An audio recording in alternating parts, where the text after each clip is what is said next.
Hi, friends. If I claim to be a Jesus follower, I'm supposed to follow his teachings, right? So, what the heck does it mean to love my enemies? This phrase comes from Jesus' Sermon on the Mount in Matthew chapter 5, verses 43 to 48. I've always lived life trying not to have any enemies. That actually doesn't work indefinitely. The phrase doesn't say be so loving and allow everything so that your enemies turn into your friends.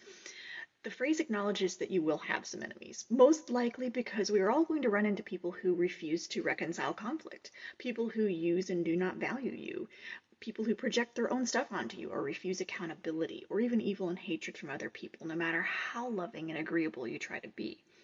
When I was deeply harmed by people who chose to behave as my enemies, I felt angry, not loving with warm and affectionate feelings.